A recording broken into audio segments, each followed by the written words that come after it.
little late, but it will be worth the wait. Yeah. I'm Michael Speaks. I'm the Dean of the School of Architecture. Terrific to have all students here. Welcome to any members of 898 who may be here for the conference. There's a conference going on right now. We have a remarkable speaker tonight. I'm thrilled that he's here. He has a new book. He does so many things. He's a star. He's an amazing guy, and I'm really looking forward to seeing the lecture.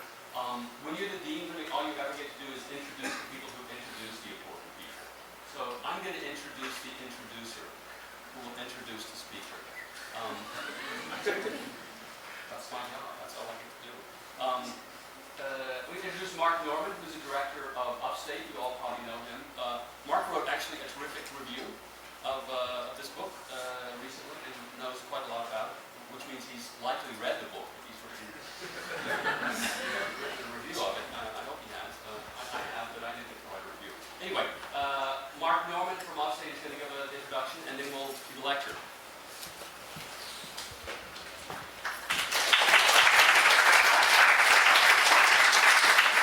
So we have the privilege this evening of having Vishaan Chakrabarti here. Vishaan is the Mark Holliday Professor, Associate Professor of Real Estate Development and Director of the Center for Urban Real Estate at Columbia University at the Graduate School of Architecture, Planning and Preservation. He's also a partner at SHOP and has been instrumental in moving forward SHOP's large-scale projects. Prior to his current roles, he was Executive Vice President at the Related Company, a development firm out of New York, and also Director of the Manhattan office for New York City's Department of Planning. So I think you get that he's a big deal. I could go on. There are many, many more sort of citations I could give, but you'll see when he talks that there'll be many things that you'll learn from him. I think one of the most important things is that Vishaan shows that architecture and architects can have a role in the process of the city. He has played many roles and worn many different hats.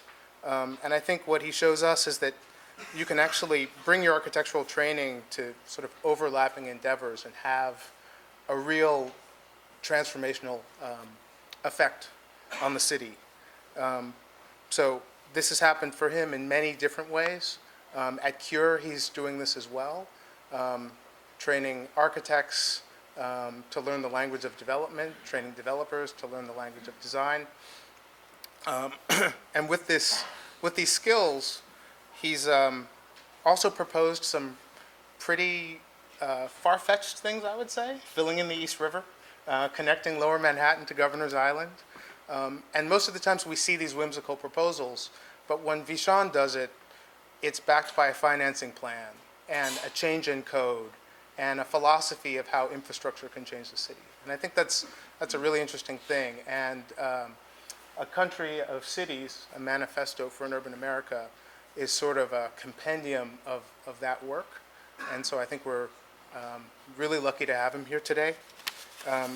Also, many of you here, I think, got assigned this as a reading. And I saw people buying the book, so you made some sales tonight. And I think there'll be some interesting questions afterwards, so I hope we have time for questions and answers. The last thing I want to say is Vishaan's also a very thoughtful person. The cover of the poster for tonight's lecture has the new Domino, which is a big project in Brooklyn. I happen to I have an apartment here. He very thoughtfully created a void to protect my view, so and I thank him for that. But let's give a warm welcome to Vishaan Chakrabarti.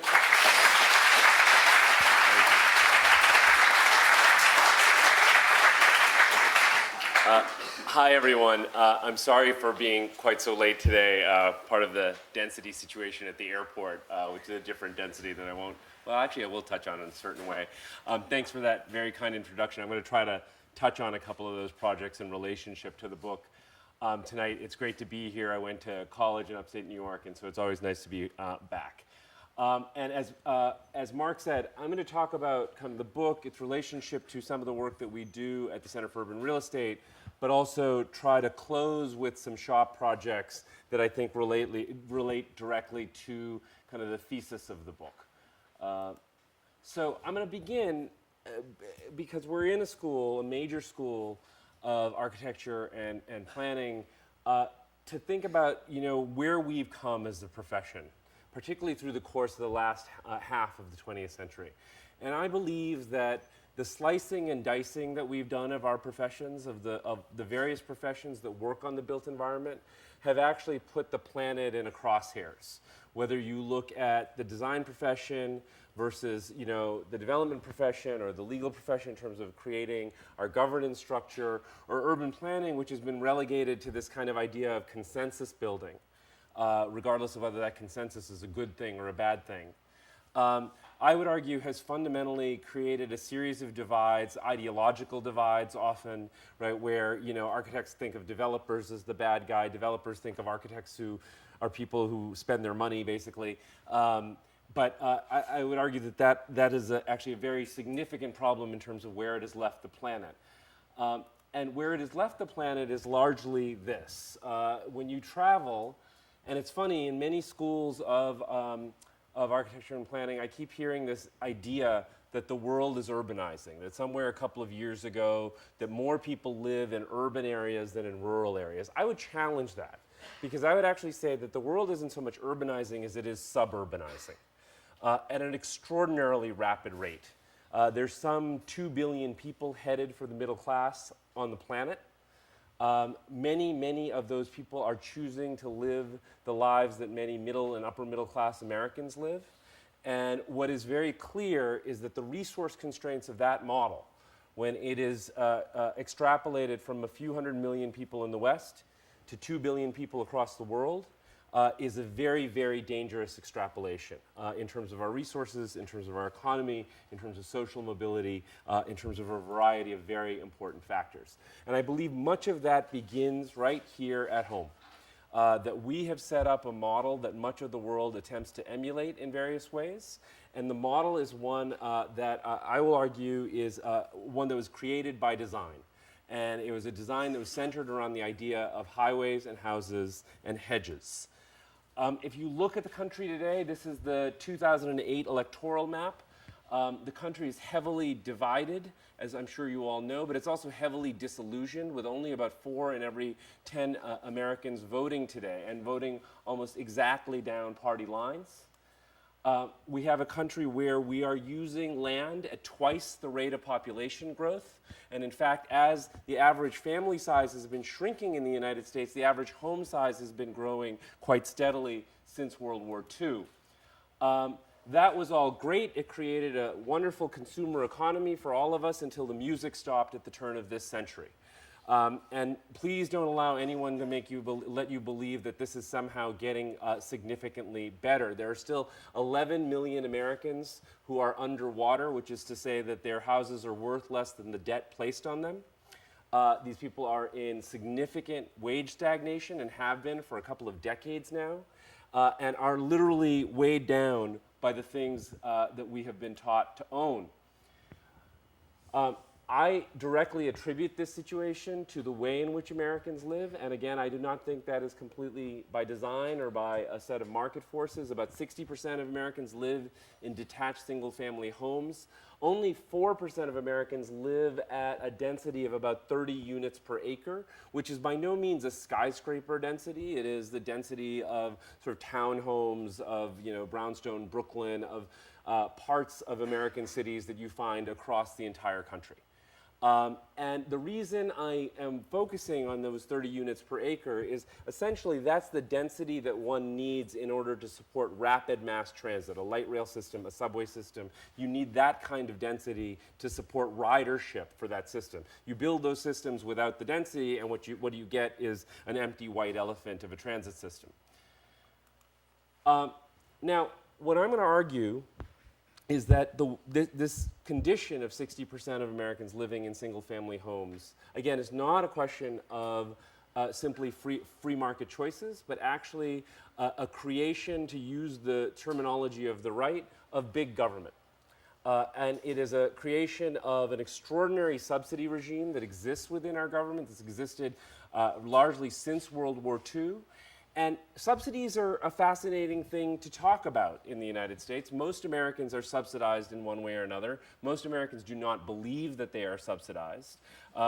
This was clearly shown during the healthcare debate with President Obama, with people at Tea Party rallies holding up signs that say, "Keep your government hands off my Medicare, you damn socialists." Clearly not understanding exactly who funds their Medicare. In terms of land use, I believe that this really got going after World War II under President Eisenhower with the largest infrastructure creation in US history, which was the creation of the federal highway system, which was actually under the 1956 Highway and Defense Act. And the reason it was the Highway and Defense Act is because back then there was a Cold War, there was deep concerns about a Soviet attack on our cities and a desire to diffuse the population into the landscape. But of course the other thing is if you look at your average interstate, the reason the bridges are so high was because they wanted to be able to move missiles around, that ICBMs needed clearance, and this is one of the major reasons that the interstate highway system was passed. The legacy of that stays with us to this day. If you look at the amount of money we put into the highway system versus other forms of transportation, it far, far outweighs this, and yet every time we talk about rail, people want to know why rail isn't self-sufficient, as if there's some notion that driving is self-sufficient, that driving doesn't require massive government subsidy for all sorts of things that rail is put to task for that somehow cars are not. That begins with gasoline. Gasoline is, well, I guess it's a little less than about $4 a gallon right now. In the book, you'll see this is the hypothetical trip of Sam and Louisa, both running the same errand. Sam in his Cadillac Escalade, Louisa on mass transit. And what you find out is that Sam actually might pay $4 a gallon for his gallon of gas. But if you look at what economists project in terms of the amount of money that actually is being lost in terms of congestion, pollution, lost land value around highways, that number actually is about $10 a gallon. Now that's not to say that Luisa's act on the trolley does not also take some societal costs. It does, but if you calculate it, it's fairly clear that it's much less, and so Sam ultimately realizes the error in his ways, gives up his Escalade, and meets Louisa on the trolley and falls madly in love. Then you go to the industry that produces our energy, the oil and gas industry, and you look, I mean, it's amazing to me the debate that happens over things like Solyndra, right, when in fact that these are drops in the bucket, how much money we put into renewables in this country versus what we put into the oil and gas industry. And then the big mother of them all, the mortgage interest deduction.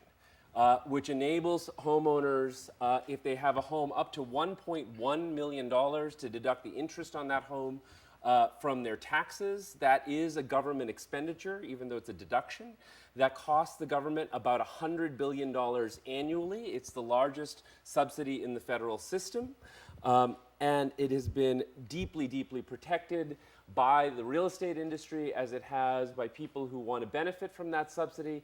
What is extraordinary is the people who do benefit from that subsidy are largely middle class to wealthy homeowners. The average household in the country makes about $55,000 a year. The vast majority of people who draw down on the mortgage interest deduction make much more money than that. And what most economists agree on both the left and the right side of the political spectrum, is that this is not only bad policy, but it is policy that doesn't necessarily incentivize people to buy homes. It incentivizes people to buy larger homes. What's really borne out in terms of the data, in terms of that, is that, of course, people will argue without the mortgage interest deduction that the housing market would collapse. The problem is the data doesn't support that. If you look at the countries that either don't have the mortgage interest deduction, or in the case of the United Kingdom, that repealed the mortgage interest deduction, home ownership levels have stayed largely flat. Singapore, the country that has the highest level of home ownership at about 80%, has no subsidies towards home ownership whatsoever. But rather than realizing that and kind of changing what we do or scaling it back, As we entered this century, we accelerated it. We accelerated at a rapid rate. We brought down lending standards. We used Fannie Mae and Freddie Mac to create a subprime mortgage crisis that the entire world paid the price for. And in this country that we saw in this very short period between 2000 and 2010, we saw mortgage debt in this country get to about 80% of the gross domestic product of the United States. The vast majority of that, the area in gray, going to single-family homes versus what went to condos and multifamily homes. Now, people will say that I'm attacking suburbia, I'm attacking the American dream. I actually don't see it as an attack on suburbia. What I see it as is an attack on the subsidy regime that props up suburbia. In other words, if people want to live in the suburbs, fine. We just shouldn't pay them to do it. And in terms of the American dream, I find this also a very suspect notion. I believe that the consumer economy that was created around this notion that people come, they buy big cars, they buy big houses, they have medical conditions, they end up underwater over time, they lose prosperity over time, that's not the American dream, that's the American scheme. And it's meant for us to buy stuff. In fact, if you look, the earliest you can dig back in terms of this idea of the American dream, there is no mention of a single-family house. There's no mention of a patch of grass. I'm going to read this one slide out loud. It is not a dream of motor cars and high wages merely, but a dream of social order in which each man and each woman shall be able to attain to the fullest stature of which they are innately capable and be recognized by others for what they are, regardless of the fortuitous circumstances of birth or position. In other words, the dream of the classless society that people, regardless of where they come from, can achieve. That, in my mind, is this notion of whether you're from Toledo or Taiwan, that you come, you work hard, you get your kid into a decent school, you hopefully don't get too much debt in the process, and that your kids end up successful as they define it.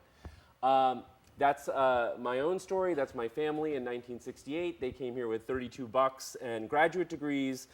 My wife on the right, her family, same story, Greek immigrant. And as we debate the immigration bill in this country, and I watch shows like, well, I don't really watch it, but the shows like America's Got Talent, I would love to create a reality show called Immigrants Got Talent. Because it is so much the opposite of what we've been conditioned to see as the country. I'm a bit of a movie buff, and it's kind of extraordinary if you look at the movies that came out right after World War II, just in the brief period between 1945 and 1950, and the way in which movie after movie told us it was the right moral thing to move out into suburbia. It's extraordinary. From Miracle on 34th Street, where the Macy's Santa Claus grants the little girl the gift of the suburban home. Cary Grant movies, very different from his movies in the 1930s, where he's an urbanite. And It's a Wonderful Life in Bedford Falls, I really can't even talk about. It's just too appalling to me. This starts to change, actually, in the 70s, when you start to finally see dystopic views of the suburbs. The greatest dystopic movie of all time, the feminist critique embedded in The Stepford Wives, one of the great, I think, satires that we've seen Hollywood produce. But even in the world of architecture, I find it fascinating that many of the movies with which we're enthralled by as architects, Blade Runner, visually stunning, but actually very deeply anti-urban if you look at it and think about the movie and look at its imagery. And even in the realm of children's movies, and this is where I'm not going to let progressives off the hook in terms of this entire issue. This was actually, I saw this, these are screenshots from my son's video, Bob's Big Plan. I watched this on a Saturday morning, mouth agape. Because someone actually drew this stuff. This is Bob the Builder. I assume most of you know Bob the Builder. Bob is the American everyman. He reduces, reuses, and recycles. He also drives a fleet of gas-guzzling trucks. He meets one day the local architect in the town who has fancy degrees, and he has, he's the architect because he's got a handlebar mustache and a double-breasted blazer with a crest. And he shows him his competition entry for Sunflower Valley, which is a local area nearby where Bob and his brother played as a kid. Now, Bob's a nice guy. He's polite. He's very polite to the architect, but he's at unease by the architect's proposal. So he goes home that night. He's very anxious. He's partially anxious because Bob sleeps alone in a twin bed. But he has this nightmare of the architect's city destroying Sunflower Valley. The sunflowers get overrun by synthetic sunflowers. He wakes up with a start. He goes out to his workshop and builds his own competition entry for Sunflower Valley, which is what you see on the right, which is, I think, at a density of about 4 acres per housing unit. But it's progressive. It's green. It's got windmills. It's got solar panels, right? We're all architects. This is what we're supposed to do, right? We're supposed to think about green technology, right? We're supposed to think about that LEED Platinum office park, right? And so, of course, Bob wins the competition. The architect admits the error of his urban ways. These 2 African-American gentlemen in overalls congratulate him.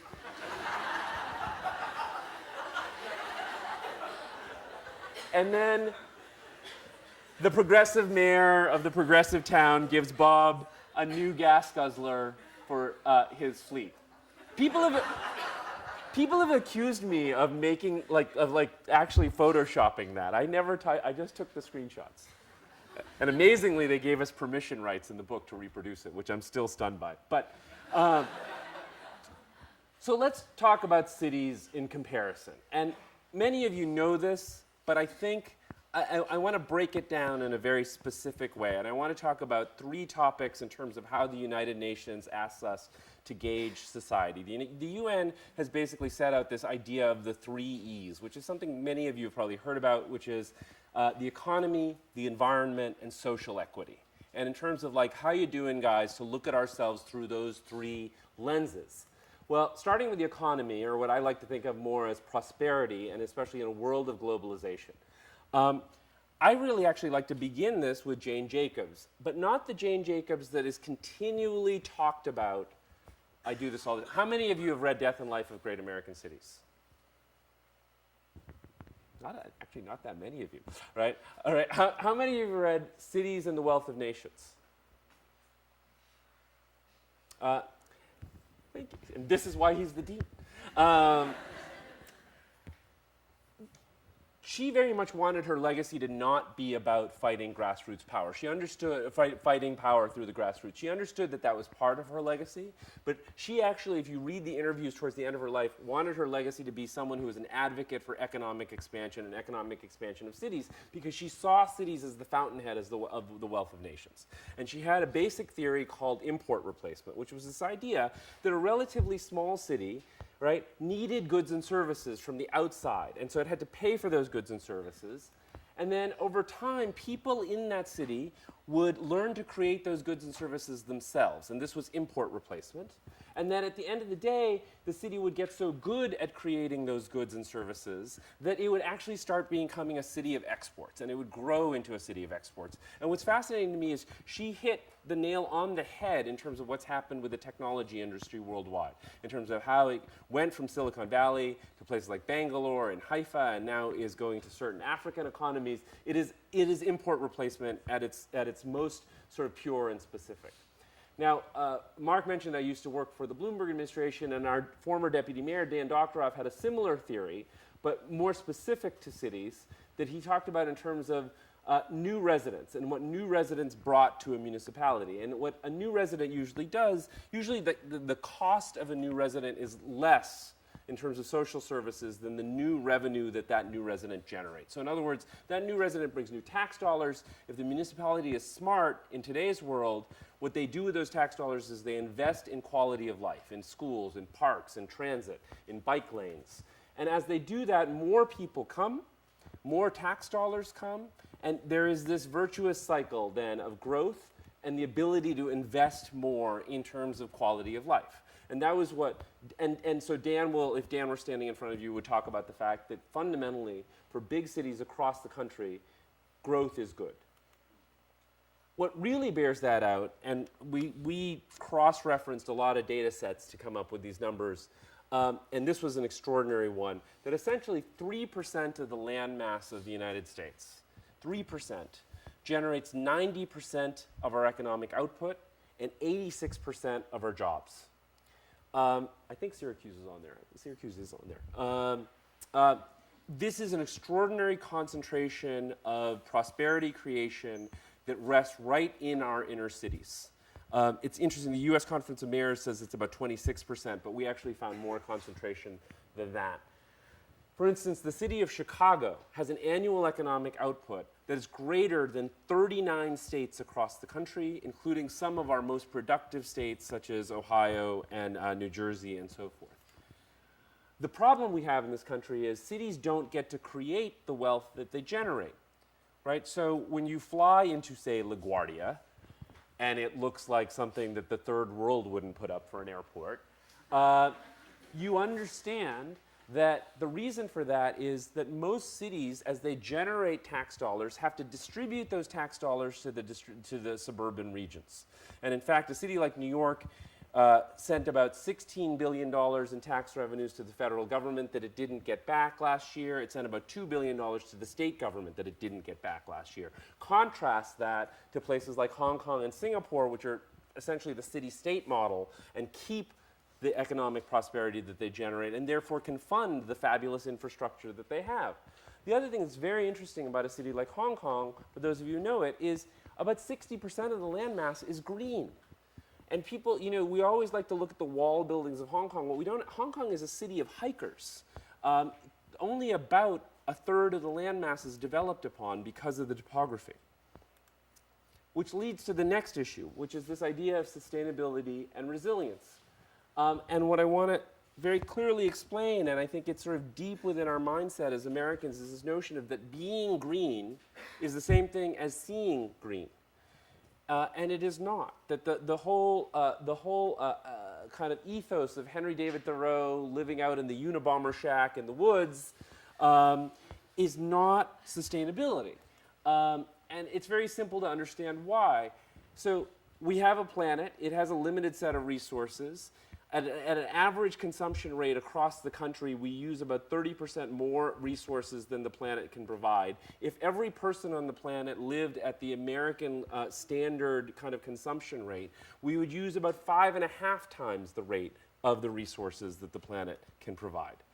Bill McKibben, the environmentalist, whom I'm sure many of you know, wrote this extraordinary kind of scathing article in Rolling Stone called The Terrifying Math of Global Warming, where essentially he lays out the fact that if you take the known oil and gas reserves, forget the unknown, and I think this is, especially up here, extremely important when you get into the debates about fracking or the Keystone Pipeline, that as you start talking about new oil and gas reserves, forget about that, just the known ones, that if we use just 20% of the known oil and gas reserves, that we will most likely raise the Earth's temperature by 2 degrees Celsius, creating catastrophic damage to the planet.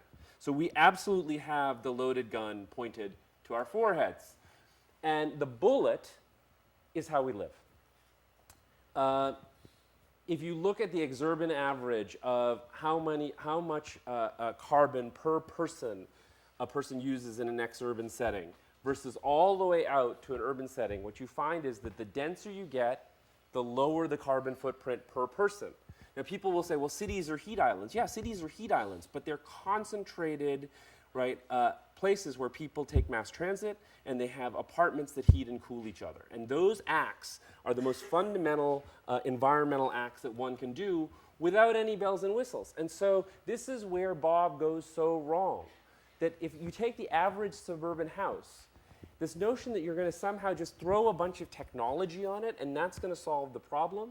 Nancy Levinson at ASU did a study about photovoltaics in houses in Arizona, and how that still barely put a dent in the carbon footprint of those houses, right? And that, but by contrast, if you look again at just The average person with no new technology that happens to take mass transit and happens to heat and cool each other's apartments, you see far lower carbon use. Then if you add technology to those denser settings is when you're really starting to bring down our resource usage at scale. Now, that doesn't mean that everyone has to live in New York or Hong Kong. And it's certainly not an assault on small town America or even farming America. But at the same level, we have to think about how people live even in those environments. This is an image of a typical Japanese farming village. And notice immediately how different it is from the kind of madness of the Jeffersonian grid, where each farmer lives on their plot of land, right? And the reason I call it madness is that if the farmers cluster together, think about the infrastructure costs associated with this form of life versus bringing a gas line and a sewer line, unless there's a septic tank, and roads to every one of those individual farmhouses, as opposed to this notion of living together in a cluster. My father was actually born in a mud hut village in northern India. And it was very similar to this in terms of how the farmers clustered together. And so this is something that I think we can learn from many parts of the world and at all different scales of living.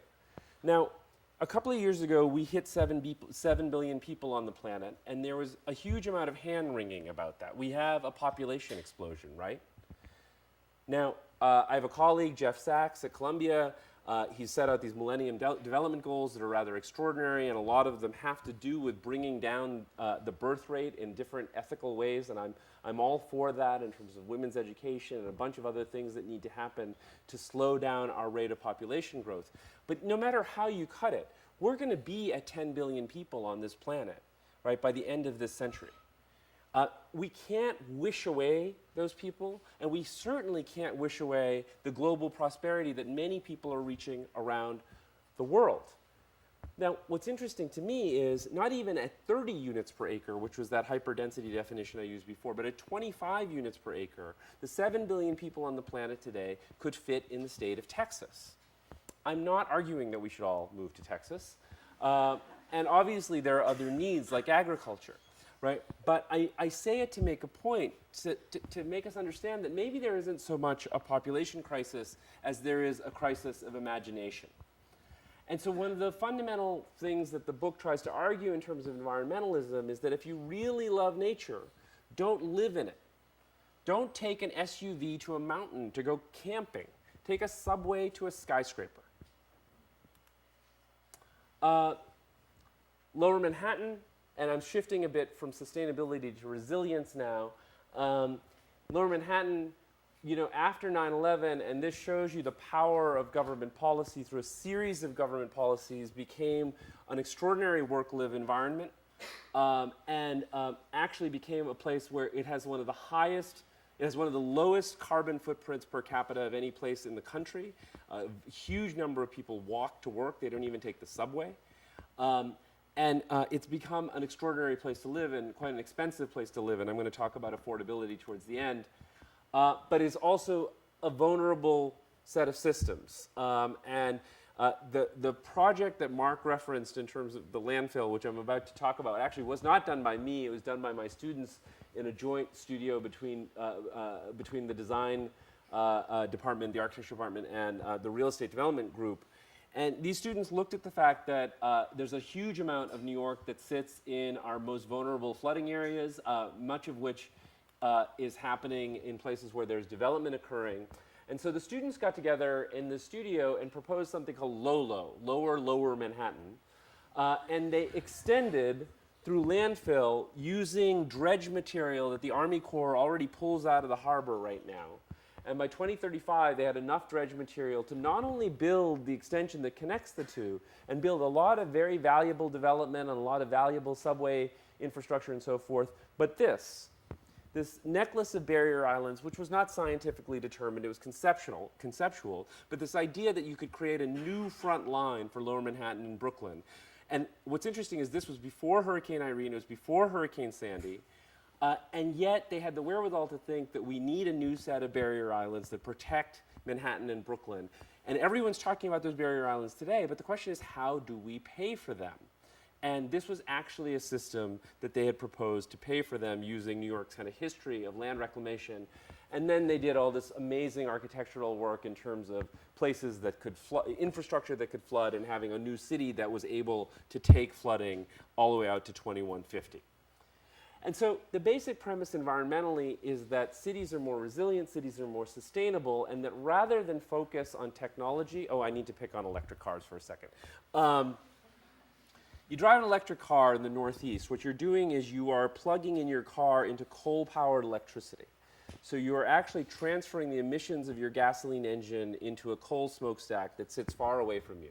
So then you feel better about yourself, but you've actually made the planet worse. There are a couple of places in the country that are largely hydroelectric, and that's better. But this belief that technology is going to save us from ourselves is rather extraordinary and rather misplaced. Now, we can go through all of these numbers about the economy and the environment, but people aren't going to buy any of this if they don't believe that living in cities somehow brings them health and joy. That how is it in these dense conditions you're going to find those things? And of course, both planners and famous architects throughout the last century and before that tried to find ways to tame the city, of bringing green into the city, of segregating uses, of zoning. Zoning actually really has its roots in the Garden City movement, this idea that we should separate all of these noxious uses from where people live and work, all the way out to Frank Lloyd Wright. But what's interesting is cities did all of this by themselves without any of that thought. And the main thing that cities did in this country over the last kind of 3 decades of the 20th century was they became much safer. New York today is the safest city in America. You've seen a precipitous drop in violent crime and all sorts of crime. Contrast that to the real health problems that we have in the country, primarily stemming from obesity and the chronic diseases that come from obesity. And what you find is that as you move out, you get more of this problem.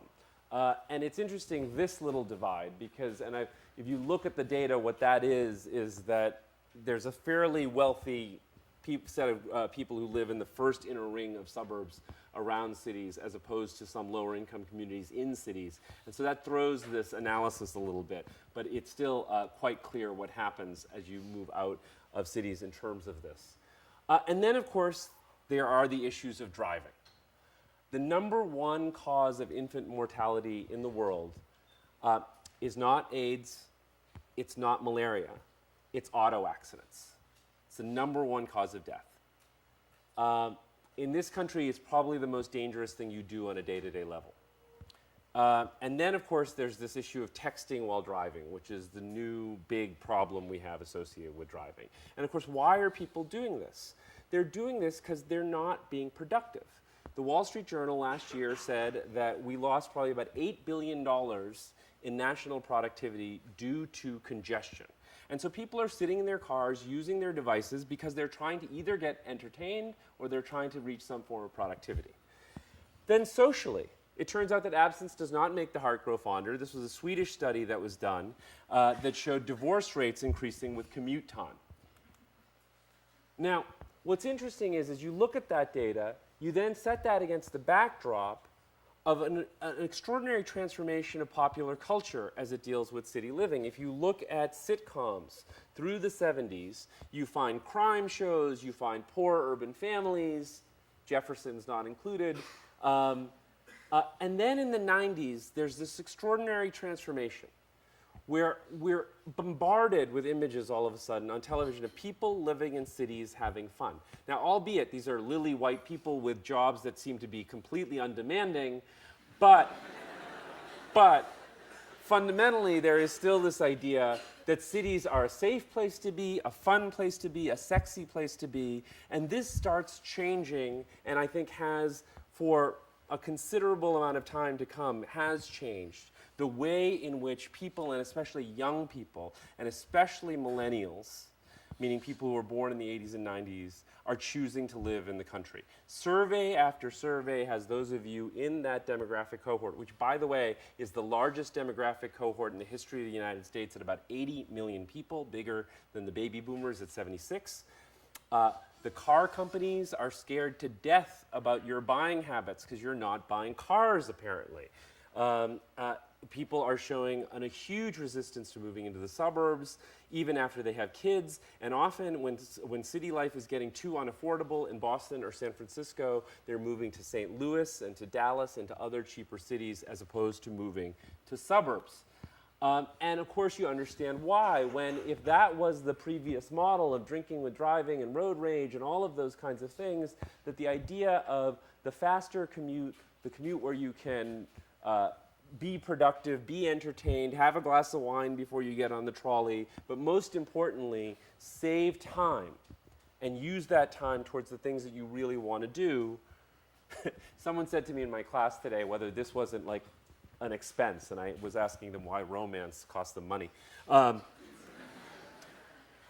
Cities are now doubling down on this.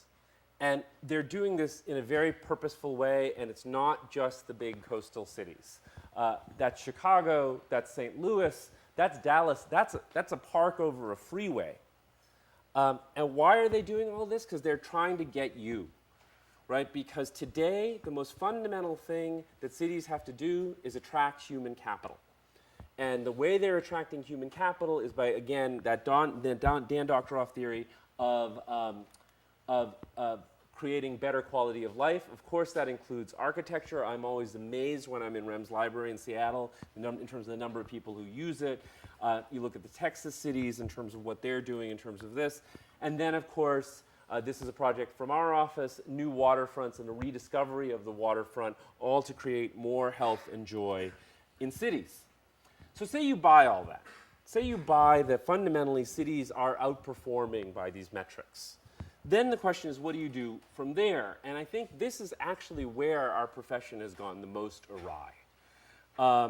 And I think where it needs to start is with this notion of hyperdensity. And by hyperdensity, I don't mean the wall buildings of Hong Kong or the kind of suburban inner city of Sao Paulo, and I certainly don't mean, this is what the example that's always held up to me, European capitals, especially continental European capitals. Paris, very dense, way past hyperdensity, 80 units per acre easily in most of central Paris. But of course, at the same time, and Paris is lovely. My wife and I got engaged in Paris. Who doesn't love Paris? The issue is this. You can't build anything in most of modern Paris. There's actually a chink in the armor. They're starting to reconsider this. But what the building controls in central Paris have done is they've made the city extraordinarily unaffordable. And what that has done is it's created a suburban condition that is highly racially segregated with very little social mobility. And I think, and if you read The Great Inversion by Alan Ehrenhardt, which is a book about the demographic shift from suburbs to cities in the United States, the basic clarion call in that book is that we are becoming like European cities. Our suburbs are getting poorer, and this is creating a huge problem for the poor people who move to those suburbs because of a lack of social mobility that comes from a whole variety of things because they're not in mixed income environments. So again, defining hyperdensity, 30 units per acre, that's attached kind of brownstone level of density, way out to 150 units per acre that you see in parts of Manhattan or Tokyo or Hong Kong. Now, we've seen a systematic drop in density in municipality after municipality across the United States through the 20th century, dramatic drops in density. And this is the slide where I'm going to tell you that every major school of architecture and planning in the country is culpable for this. 12% of the zoned land in the United States can support mass transit. Our planning doctrine, right, which has been, I'm trained as a planner, I was brainwashed by this, right, which is it's consensus building. You go out, you listen to the community. So if a wealthy suburban community says, no, we don't want zoning in our neighborhood because we don't want people of color, we're supposed to listen to that community, right? We're planners. That's what we're supposed to do, right? And this is very much what has driven the downzoning of much of the country to the point where we can't even support mass transit. And this is only slightly starting to change. Now, of course, we've gotten ourselves in a fix, and people are talking about densifying suburbia. The only problem with that is if you still have to drive your light truck, oh, I'm sorry, that car that people call an SUV, right, to pick up a quart of milk, I'm not sure that densifying suburbia is going to do much in terms of the issues that we're talking about. I think you really have to reach a state of density in which you can support the mass transit that you need in order to solve a lot of these issues, which means densifying, not suburbia necessarily, but densifying directly around either existing or new transit lines. This is happening. I mean, there is significant new transit that's been built in places like Dallas, but again, there isn't the density to support the ridership. And so people turn against mass transit when that happens. And so one of the things you can find in city after city in the United States is there's lots of empty land. There's already developed parking lots and so forth that could turn into a much denser environment that could give you the ridership that you need for mass transit.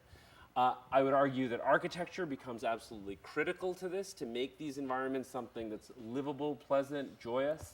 And then, of course, parks and preservation. This is an act of both the High Line. And the High Line, while it's a splendid park, it's important to understand the degree to which real estate worked hand in hand with the High Line, a story that's less told. But the fact is that what we did when we worked for the city, when I worked for the city, is we transferred the air rights from out underneath the High Line for property owners to sell those air rights to adjacent properties to allow that development to occur, which kept light and air around the High Line, but also kept a sort of steady stream of funding available to the High Line, but also generated some world-class architecture in one of the more architecturally interesting neighborhoods in New York City today. And so the planning discipline, I think, still has a great deal to learn. They still haven't learned from many of Jane Jacobs' critiques about being so overly regimented. One of the things that you find in modern planning is this kind of stuff where, you know, the short buildings have to be with the short buildings, the medium-sized ones with the medium-sized, and the tall clustered together. You know, I'm like a foot taller than my wife. We get along fine. Not everyone has to cluster by height. You know, and one of the things that my students are working on is something we call cap and trade zoning, which is the idea of an area upzoning, but that allows much more fluidity in terms of air rights transfer, so that you create what, in many ways, Jacobs was arguing for, the mixed-use, unpredictable city. And that, to me, is similar to what contemporary London has become, where you see this layering of scales and history, and you turn around every street corner and you see something that kind of surprises you because of the constant scale shifts and changes. Now, again, London is very expensive, and I do promise you I'm going to get to affordability in a minute. Now, this is not just density for density's sake, but density supported by infrastructure. And to me, it's very curious, this idea that the tallest building in the world should be in Dubai, at least for the next 2 or 3 weeks, right, until someone builds a taller one. I started in the architecture field at SOM and learned that skyscrapers were a consequence of a lack of land, and yet you go to the top of these buildings and you see nothing but land. But of course, the big issue is that it's supported by very little in terms of mass transit. And so there's no true infrastructure to support that kind of density. And so I certainly am not an advocate of density just for density's sake, but rather talk about density as it's supported by infrastructure, but not just infrastructure in terms of the way we traditionally think of it as the systems that move people and electricity and sewage and water, but rather an infrastructure of opportunity. All that plus schools, healthcare, parks, the things that actually provide opportunity and social mobility. We used to believe in infrastructure in this country. We built incredible things. The Erie Canal isn't far from here, the Tennessee Valley Authority, the Transcontinental Railroad. But then after the passage of the Federal Highway Act, you see in most of the rest of the century, the 20th century, a huge drop in infrastructure expenditure. Infrastructure is a political orphan. It neither belongs to the left nor the right.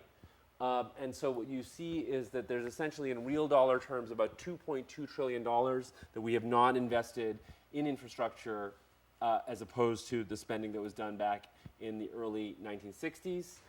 Now, of course, that's a political issue, and politically, this is a fraud issue, because infrastructure is considered sort of wasteful spending. It's interesting to look at where waste is and where tax money goes. On this chart, this is the 2004 electoral map. It's the map for which we had the data. If the number on the state is greater than 1, that means that it is a recipient state. In other words, it takes more tax dollars than it receives. If the number is less than 1, it means that you actually give more in tax dollars than you receive. So what this chart is basically telling you is virtually every American is voting against their own self-interest. What's also very interesting is when you see things like this. Texas is transforming at a very rapid rate. It's not just because of immigration, it's also because a lot of young people are moving to the cities, which are relatively cheap, and yet there's employment opportunity. There are people who think Texas could be a blue state by 2020. Interesting thing if you're in the GOP. The other thing that's interesting to look at, I'm sorry, it's probably hard to read this, but the blue states, on average, put in about $1 into the system and take out about $1. The red states, on average, when they put $1 into the system, they take $1.40 out. Right? So if you want to understand the source of the deficit, it's that 40 cents that's the source of the deficit. And so what's so interesting about this, and it's funny, when I was working on this graphic, someone from one of these states looked at me and said, that's not true. That doesn't include the projects, right? And that, of course, is the mentality that where all of this money is going is to single African-American mothers living in urban projects. That's the stereotype. Nothing could be further from the truth. Now, so this is why we have these debates about government spending around infrastructure and why we have the abysmal conditions we have. You look at the amount of high-speed rail China has. Japan's system was opened the year I was born, which, trust me, was a long time ago, versus the United States, way on the other end of the scale. We've spent recently, under Obama, about $8 billion in rail, very little of it truly high speed. The Chinese, by comparison, about $300 billion, and that doesn't even account for purchasing power parity. What's interesting to me about the China example is that the two land masses are roughly equal in size. You see, to scale there, our busiest air corridor from Atlanta to New York City. Millions of people travel that air corridor every day. If there were high-speed rail, that working at the speed of the Chinese Harmony train, you could get from downtown Atlanta to downtown New York City in 3 hours. This would change the national economy. A third of the nation's air traffic moves through the 3 New York airports. And I would argue that the fact that we have 36 flights a day from New York City to Philadelphia from those 3 airports is utter madness.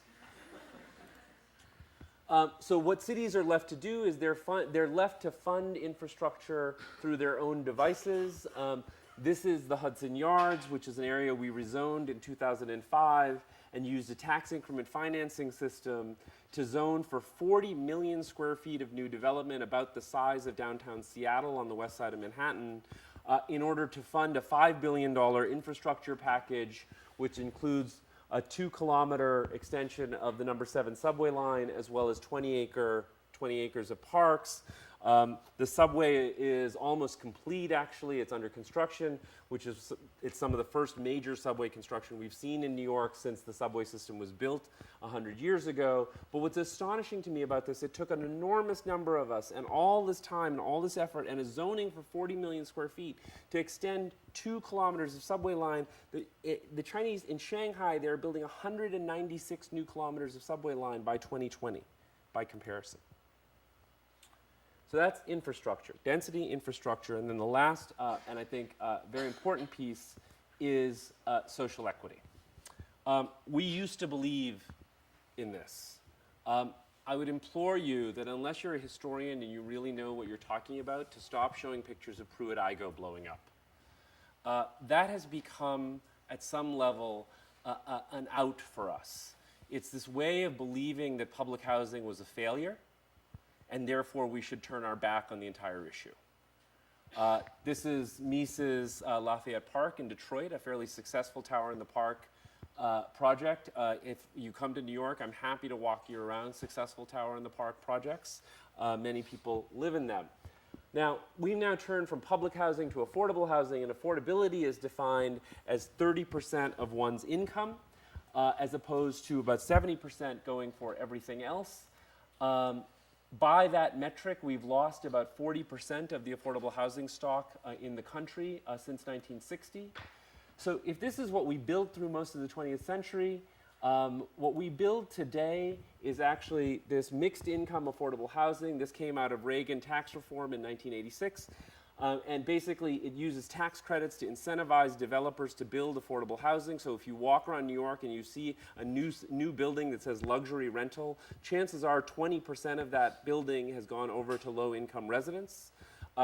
There are many positive advantages to this. As you know, that this model was criticized as warehousing the poor.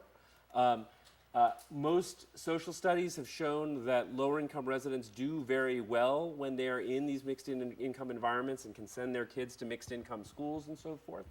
The problem with this system is it creates far too few units.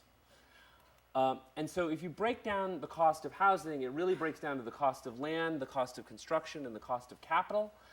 More density allows developers to spread the cost of land over more units. We are also now looking at modular construction, with the tallest modular building underway at Atlantic Yards, where we think we have dropped the price of construction by some 20%, which in New York City is a very, very significant number. And can be very important in terms of affordable housing construction. And then in terms of the cost of financing, I go back to my favorite and very important punching bag, the mortgage interest deduction. This is an adopted chart from the Congressional Budget Office that basically argued that the MID should be brought down by $100,000 a year. And if you did that, you would save some $517 billion in government expenditure. If you were to use that in what I call an infrastructure of opportunity fund in denser housing, you could get very significant new affordable housing in cities across the country. And I believe that's the right thing to do, not just because it's the right social or moral thing to do, but also because it's the smart economic and environmental thing to do in terms of proven social mobility for people in mixed income neighborhoods. So I'm going to close now, and forgive me for going on a bit, by saying that I do believe that, especially with the impetus of the millennials, that we could head into a very different environment in this century. It's important to understand that the suburban landscape we have around us is only a few decades old. It only came out of government policy, and that change is very possible. It's also important to understand that empires do fall. Whether you look at this painting by Thomas Cole of the Fall of Rome, or the third season of Weeds, in which Majestic burns to the ground, that we can actually imagine a different future. If this is the country we have today, that tomorrow we could have a denser, greener country, primarily connected by rail, and of course people still free to take that great cross-country drive, but not necessarily drive to work. And so what the book argues is that if you unpack all those subsidies, put about half towards the deficit and half into a new piece of legislation that's called the American Smart Infrastructure Act, or ASIA for short. No message intended. And you took that money and you invested it in schools, in parks, in urban affordable housing, that you would start to hit those 3 E's that the UN wants us to use for our benchmark. That would mean that cities that look like this today, with lots of sprawl around them, would look like this tomorrow, with lots of mass transit under all that, and lots of green surrounding it. And now, if everyone still has the energy, I was going to go through very quickly a couple of shop projects that maybe exemplify this. Yes, we okay? Everyone with me? No one asleep? Okay. Well, if you're asleep, you wouldn't answer, right? I'll try to give you some examples that I think relate to this. The first is Atlantic Yards in downtown Brooklyn. You see Manhattan here, and you see this rail yard, 11 subway lines and 1 commuter line. You've probably all read about the Barclays Center. If Greg Pasquarelli, my partner, were here, he would give you a very architectural explanation of this building. I'm going to give you a different explanation, which has to do with its urban consequences. Because yes, we were asked to do a great piece of architecture, and we at least at SHOP think it's great. But to me, what's even more important is the fact that, well, first of all, it's transit-based. 11 subway lines, commuter line, probably the only urban arena in the country that has no parking whatsoever. People thought that was going to be a disaster. It's proven to be an enormous success. The developer extended the access from the subway in a $50 million extension that's very dramatic. You come up, you see the scoreboard. It's pretty great. But then it's going to be mixed use, as I said, with about 50% affordable housing built modularly. That first building to the left is the first modular construction that's underway. Again, the high-low city, that mix of scales and textures that gives it variety and gives it a sense that it is not just a homogeneous place. The ever-important New York sidewalk and the way in which retail relates to that sidewalk. And then finally, something that I think is highly intangible, which is this idea of civic delight, that plaza at night as people pour out of the subway and go into a game or into a concert is absolutely electric. And it's something that has created a new crossroads for Brooklyn. And even the people who, I think many of the people who are the most against this project have come around as they walk over to that new facility. Now, go over to Penn Station, the other major transit hub we have. We were asked to do a competition where we looked at Penn Station, which is one of the most unsafe and unappealing places in all of New York City. And said, well, couldn't we recreate this place through new development, a new station, a new Madison Square Garden, and new parks, created this idea of an urban density bowl around the station, created an incredible sort of section through the city in terms of how that station would work, looked at the architecture and also worked with security experts in terms of all of this to look at blast protection and a variety of other measures, of a new public realm outside of Penn Station, of new parks. And most importantly, I think, in terms of what we did, is, as Mark mentioned, and we felt very proud about this, my dean, Mark Wigley, says that when he went to school, it was a badge of honor to be stupid about money. I think that is no longer the case. And one of the things we were able to do is create a financing plan and an implementation plan for how such a station recreation would happen on the west side. But both of those projects, Barclays as well as Penn Station, I think still rely somewhat on the old model of the city, which is this hub and spoke model, this idea that there is a central location, everyone commutes in and out of that central location. What I see increasingly in a city like ours, but in other places as well, this notion that within the boundary of the city, there are multiple places where people work, live, and play. And the last two projects I'm going to close on are Seward Park and Domino. And that's the Williamsburg Bridge connecting them. So this is Manhattan, this is Brooklyn. So taking that site on the left first, well, one of the things that's extraordinary about both of these projects is they have office space in them. If someone told me 10 years ago that a developer was going to build new office space on the Lower East Side and the Williamsburg waterfront, I would have told them they had a very tight panty on their head. The first project, Seward Park, a very contentious urban renewal site, a lot of evictions, mainly of Puerto Rican families from these sites. These sites are left as parking lots, barren. We, with our development team, just found out last week that we won this project. It was a very difficult project architecturally because the zoning was set. The building envelopes were very tightly constrained. There wasn't much we could do with kind of the boxiness of it all. But what we tried to do instead is look at the history of the Lower East Side. And one of the things that's interesting is we have to relocate this market called the Essex Street Market. And we tried to look at how to relate to that and create this new environment. This is the Essex Street Market that will be at the corner of Essex and Delancey. This is a Regal Cinemas above. And how to look at the underside of that rake, actually give it a very textured response, and then create a whole circulation spine that runs under the streets with natural light coming into it. So that's that spine. It connects three of the sites. So it connects these three main sites right here, connects into something, a proposal called the Low Line, which I won't go into right now, Warhol Museum, senior housing. So the housing here is going to be 50, 30, 20 housing, which means 50% market rate, 30% middle class housing, 20% low income housing, all mixed together. That's an image of that circulation spine, again underground, but with natural light coming from the south through that light scoop, retail facing the street on Broome Street, and then new landscape above. This is an image of Broome Street, which is an interesting street. It's not really truly a retail street, so it's much more of a landscape condition.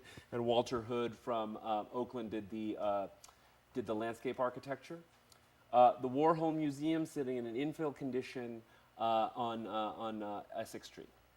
And then going across the Williamsburg Bridge to Domino, where we with field operations were asked to look at a 3 million square foot project that's under approvals right now. What's interesting is the project was already approved for 3 million square feet under a fairly horrible plan. And what's interesting about it is this developer was very committed to the idea of mixed use in terms of local neighborhood retail. And that meant no chain stores, and it means, I mean, we're kind of all sick of Dwayne Reed's in New York City, but they've done this very successfully in Dumbo, the other neighborhood where they operate, a new school. And so what's interesting about this is using a lot of fairly traditional urban planning mechanisms, setbacks and so forth. But then as you get out to the waterfront, a much more lush environment designed for resilience and flooding with much more porous land conditions. That factory building, which is the original, when you get a package of Domino sugar, think about this. This is where that refinery was. That's going to be new tech incubator space, which the community is actually quite excited about. And again, that first building on the right there is 50, 30, 20 mixed market and affordable rate housing. And then to save Mark Norman's view, we put a bunch of holes in the building. But actually what we were trying to do was not just for Mark, but actually for the entire neighborhood. What's interesting about a project like this is if you see the buildings behind, you see there's an enormous scale shift. And as I said, there were 3 million square feet approved here previously, so that scale shift was going to take place regardless. We were actually able to go out into the community and say, look, if there's this much development coming here, why not make it actually taller? Taller, more slender, let more light and air into the neighborhood, use up less building footprint, and create more park. And so with field operations, we're able to create this 2.5 acre park that I think people in the neighborhood are very excited about. That's what it's going to look like from the skyline of Manhattan. These are two poor Manhattanites that wish they lived in Brooklyn. So I'm going to close with this slide, and it's meant very much to be a utopian slide. It's not the city that we have today anywhere in the US or in the world for that matter, but it's a city to which we can strive. And I would argue, well, actually, sorry, forgive me for the slide sort of view. Actually, I'm going to do one more slide. Yeah, there he is. I'm going to close with this slide. I would argue to get to that kind of urban environment and to do things like make it affordable, which I think is one of the big issues, we need a different kind of intelligence. We don't need to slice and dice our professions. We don't need to make bad guys of one another. And so when I joined the real estate program at Columbia, people said, well, boy, the program had been there for a while. Honestly, it wasn't very good.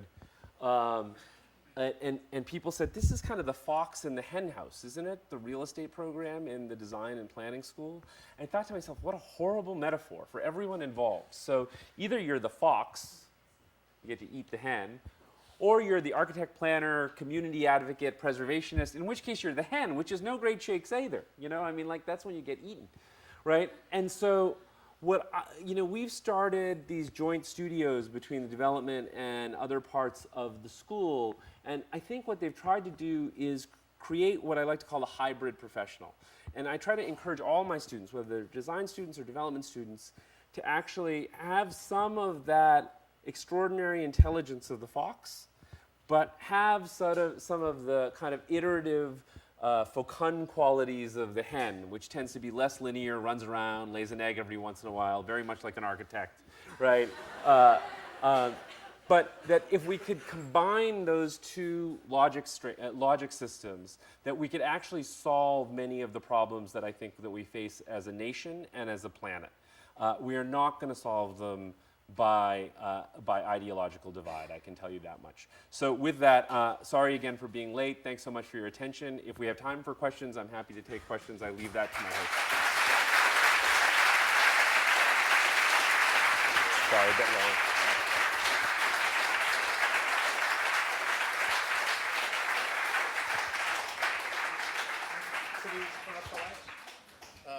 If we could take a couple questions, that would be great. There. Hi. Great lecture. I think this is a great image to end on because I do think that professionals that are not afraid of collaborating with other aspects of the development picture, that's definitely the model we need to shoot for. I also think the general image that you gave was fantastic. I will say though that having actually grown up in a red state in a suburb and having taught a course about suburbia for the last 10 years in its history,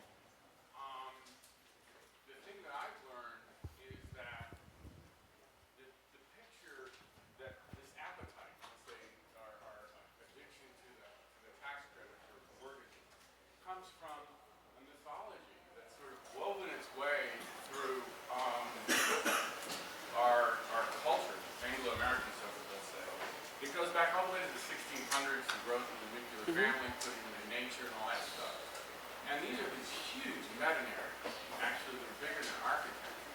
And the challenge that I would see is sort of unpacking that. I mean, right now you showed a couple of sitcoms that are starting to show urban life as positive, but I would argue, how are we going to really transform the appetite for this kind of independent house on a kind of green lawn that is really hundreds of years old and it's really a tough one. Well, I would just say two things quickly. Thanks for your question. I mean, one is that, again, I have no problem with that appetite if people don't expect subsidies for it. People want big houses and big cars, fine. They should pay their freight, first of all. But secondly, I do think if you look at what's happening with the millennials, and then when you look at what's happening with a lot of their parents as they become empty nesters, that you see massive trending towards cities. If you look at all the data, I mean, multifamily housing is through the roof. The auto companies are in the same position that the tobacco companies were in 10 years ago, where their only growth is in the emerging markets, right? And they're really worried about their future because young people, to the extent that they're using cars, are doing things like Zipcar, and they're certainly, and again, not just in New York, but in cities all across the country. They're bicycling, they're finding ways to walk to work. And I do think there's this trend that even if they live in a city that's become too unaffordable for them, that they're moving to another city. And so, you're even reading about millennials moving to Detroit, to Buffalo, and I think this is, I think politicians and I think markets listen when people vote with their feet and with their wallet. And I think that's where the real trend is coming from. And I think it's a combination of more immigration that's breaking down that meta-narrative at some level, but also a lot of young people who I happen to believe are very socially conscientious and understanding what this resource usage is doing to the planet and so forth. And I think there's just a combination of factors that's creating those dynamics out there. So principally a kind of economically driven transformation. I believe so, yeah. I mean, when you're talking about 100 million people roughly, right, that are suddenly starting to change their consumer behavior, that's something that a lot of our, I think, political and business leaders start responding to. ARC 134. Yes. First of all, thank you for the lecture, and thank you for building the Barclay Center because they actually renamed the subway station after it. And I just wanted to ask you, adding on to Professor Dix's question, that how do you plan on pitching a strategy to that 1%, like to the airport companies, to the people who kind of pay out their wallets to us, the architects, because it's really difficult for them to imagine living in a city such as New York City, which is actually in reality kind of dirty and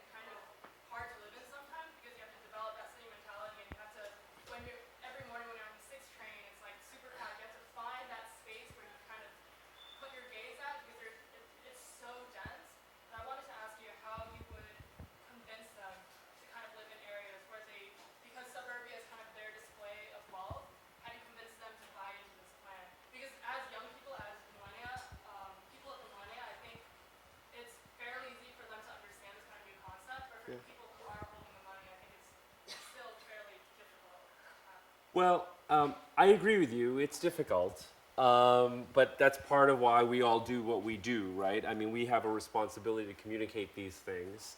I've given this lecture down in Chapel Hill. That was probably the place where I was the most scared because, I mean, that is the heart of wealthy suburbia.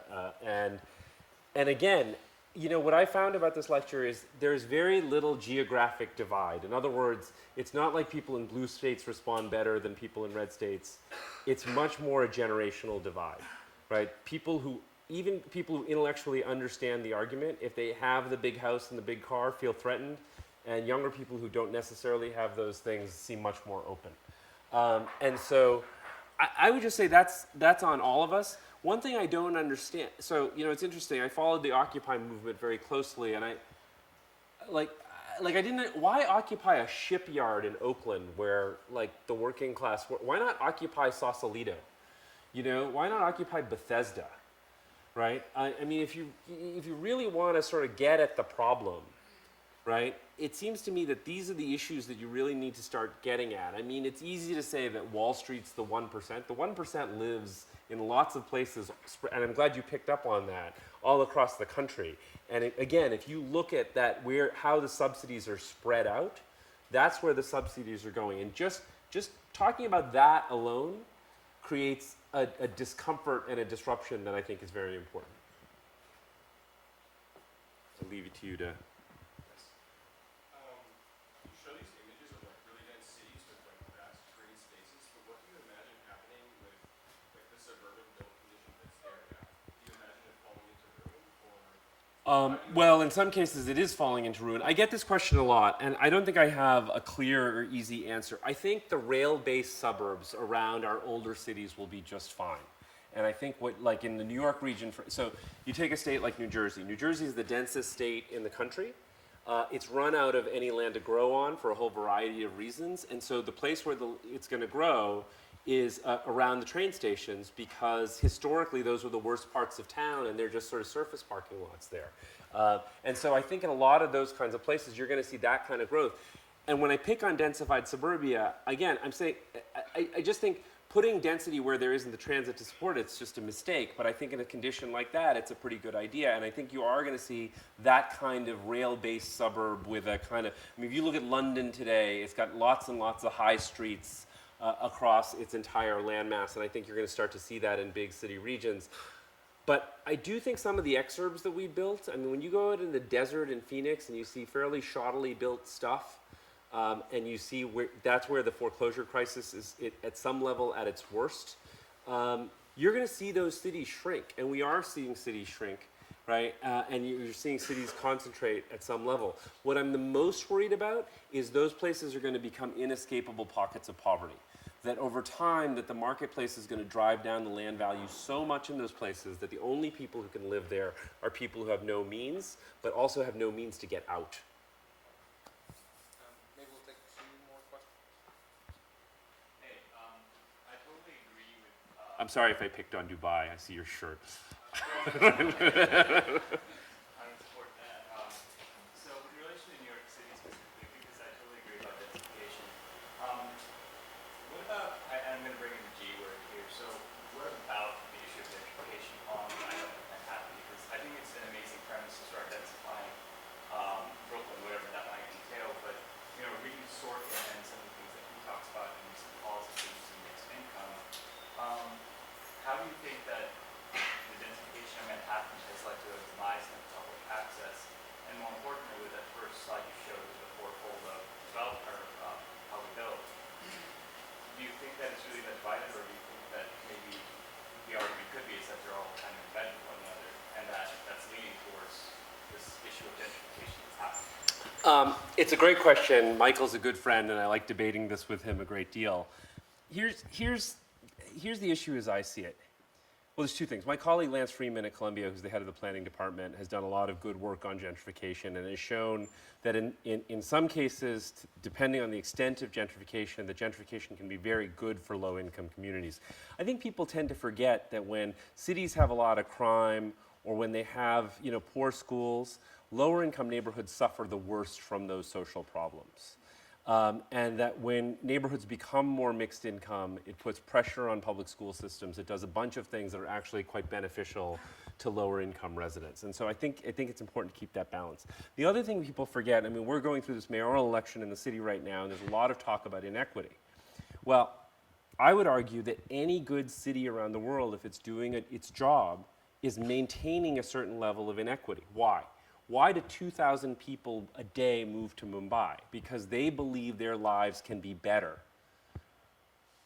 right? And so if a city's doing its job, it's a place where strivers want to come and make a better life for themselves. To me, the much, much more significant question is not whether there's inequity in a given moment in time, but a question of how is social mobility working in that city, right? And that's where I think it's really important to not get overly focused on whether everyone can afford to live in Manhattan or not. Manhattan is still, for as expensive as it is, Manhattan is expensive compared to Baltimore, right? I think most people in Manhattan are happy that we are not Baltimore, right? Manhattan is not that expensive compared to Tokyo, and depending on how you look at the data, London, right? Both of those cities, I mean, London, when you go to Square Mile in London, you can't swing a cat without hitting a hedge fund manager, right? I don't think Manhattan has gotten to that point yet. And there's still a lot of zoning controls in certain neighborhoods and so forth. But I would still argue that because Manhattan's become more expensive, there are artists living in Mott Haven in the Bronx. Brooklyn has undergone this extraordinary renaissance. We're working on projects in Staten Island that are starting to show a change to that borough. So I would argue that that's fundamentally a good thing, and that we have in our city, as opposed to other cities, a huge advantage by having this geography that was really laid out by our predecessors in terms of the subway system that make it what it is in terms of that capacity. So I buy Michael's argument, but only in part. I think it's really important to not get overly rhetorical about this stuff and actually look at the reality of what it means for a city to get more successful and what that means for low-income residents. I really enjoyed the presentation. Thanks.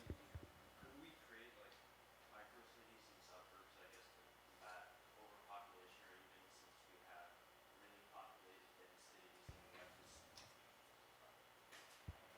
how to word it, I guess just, so we have the really populated, spread out cities, and then we don't want to just localize everyone to those cities, we could kind of spread it. Right. And, no, I understand what you're asking. And I think it's like part of why I show the Japanese farming village is exactly this point. I don't think it's a question of everyone having to live in huge, dense cities. Many people will do that. Other people will choose not to. To me, what the real inflection point in the question is not whether a suburb is dense enough, but is whether a place actually is a place where you can both live and work, right? And so you're not, to me, where the failure starts to happen in the system is if you have to drive extended distances in traffic to work, right? And so if we can start creating environments, and I do think this is happening in places where you get a really mixed use environment, like, you know, these projects I just showed, Domino, Seward Park, I mean, we have a condition in our city today where people live in Brooklyn, work in Brooklyn, and go to Midtown Manhattan once every 6 months, right? That was unthinkable 10 years ago. And so this was why I was stressing the office space in these projects, because what it's a completely, this is where bicycling becomes really important, where our whole way of thinking about urban mobility has to change if we can create environments that have that level of mixed use quality to them. And so I think that's kind of the key to your microcity idea. I want to thank everybody for staying late. Yes, thanks for your attention. I also want to remind you that the book is actually for sale on the other side of those doors. I make like 40 cents per book, so I'm really excited for the sales.